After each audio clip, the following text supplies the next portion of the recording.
Hi, this is Margaret from Warm and Fuzzy Soapery, and today I have some exciting news. I came home from work the other day, and my husband said immediately, "Go check your email." And when I did, there was an email there saying, "Hi, I'm a reporter for Newsday working on a story about a colorful and blinged out soaps available at Long Island shops, and I'd like to interview you ASAP and talk about photo possibilities." At first, I thought that maybe it was one of my children pranking me, as they sometimes do, because Newsday is one of the top major publications in New York, only behind the Wall Street Journal, the New York Times, and the New York Post.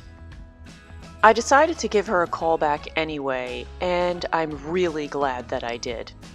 She said that she was working with a couple of soapers in the area, and she wanted to do a story about how the pandemic has affected our businesses. And while I was on the phone with her, she had the idea to send a camera crew to my shop so that she could film us making the soap. Her only request was that it be very, very colorful.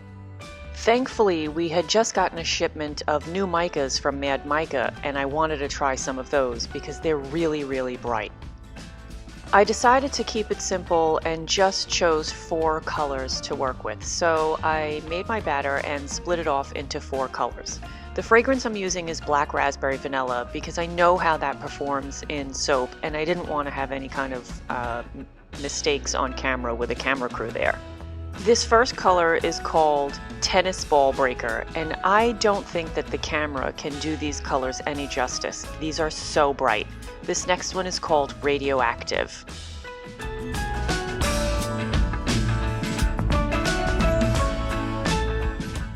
This one is called Tickle Me Pink.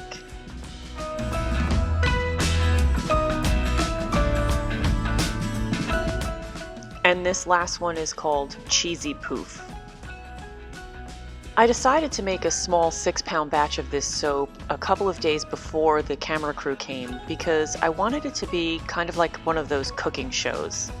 You know how like they prep all the ingredients and they put the dish in the oven and then they magically pull a dish out of the oven that's already cooked.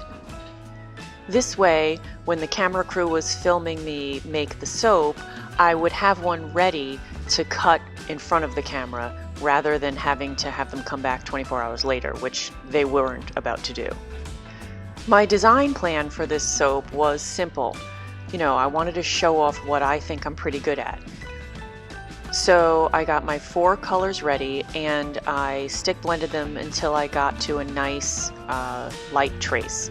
Then I poured each one into the mold, alternating colors until the mold was at the top.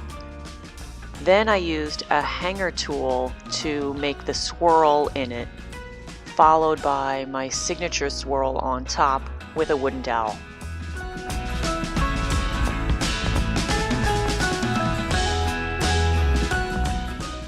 I know your time is important to you, so thanks for spending it watching this video. If you enjoyed it, hit the like button and share it with a friend, and subscribe to see more videos like this one. Remember, life is short. Use the good soap. And if you aren't already following us on Instagram and TikTok, why don't you check down below and click one of those links as well. There you can see a lot more pictures of our work in various stages of completion, and occasionally a really cute picture of one of our 3 dogs. Here I'm scraping most of what's in the containers out into the soap, and then I'm going to do my hanger swirl. I did save a little bit of each color so that I can put it on top and finish that up with a nice swirl with a wooden dowel. People have asked where I've gotten my hanger tool from, and actually it is a simple cable tie from Home Depot. What I like about it is it's really thick so you can get a nice swirl, and it's also flexible so I can bend it to fit any size mold that I have.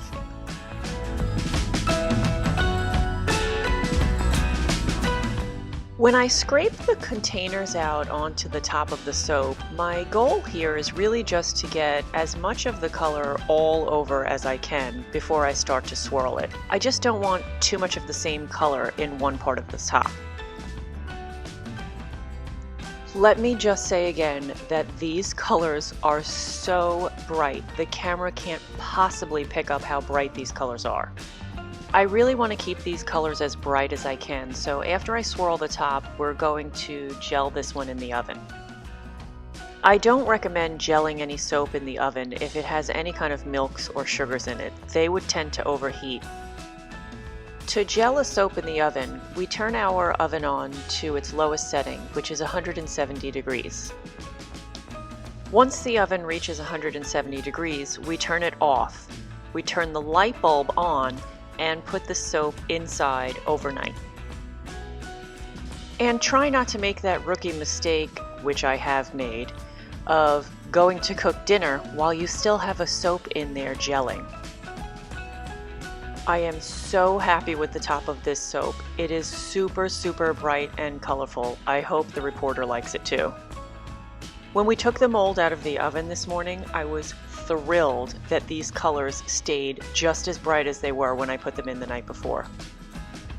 My plan for the interview is to cut one of these loaves into bars and stamp them up and have them ready now, and then to cut the other loaf while the camera crew is in my shop watching. This way they'll be able to see the entire process of soap making from beginning to end. Well, not exactly the entire process. I did measure and weigh out my oils and lye solution before they got there, because that would just be silly for having a camera crew waiting around for the oils and lye solution to reach the same temperature. Oh my goodness, are you seeing the insides of this soap? Look at these swirls, look at these colors. I am beyond thrilled. I am so sure that the reporter who asked me to make a soap with some bright colors is going to be happy with the outcome of this soap. So for a quick update, the camera crew came this weekend. The soap making went wonderfully. They took a ton of pictures, and if you stick around till the end of this video, I'll show the actual portion of the interview that aired on Newsday.com. So here's the interview that happened this weekend. I think it came out pretty good. I certainly wish that I had a professional camera crew to film all of my soap making. Let me know how you think it went in the comments.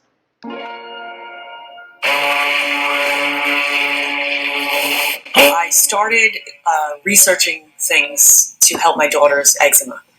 And we started looking at, she had a lot of issues when it came to the eczema, and she would get, the doctors would prescribe a cream or a steroid or whatever, and it would work for a little bit, but then it would stop working after a month or so. So I was always looking for something to help her skin out. So we started making our own soap just specifically for her, and then adding ingredients that we thought would help, like oatmeal, honey, things that were unscented, milks, anything that we could to help soothe the inflammations that she would get from the eczema. We had a really slow start because, we're unknown. We, in the beginning, were doing craft shows and fairs and those kinds of things. And just this year, we were really looking forward to some of the bigger fairs. We felt like we were ready to do, like Argyle Fair, which has thousands and thousands and thousands of people there, and everything got canceled because of the pandemic. The pandemic came, and everybody started washing their hands more. So I took out a Facebook ad, like, everybody's washing their hands more. Why not use something that's not going to dry your skin out? So that started to pick it up a little bit. The pandemic definitely, it definitely helped. It definitely boosted our thing. And then also, as a side thing from the pandemic, is TikTok. I know it sounds crazy. It's not the dancing app that everybody thinks that it is. And so we started filming everything that we did in those 60-second clips, and a couple of things took off.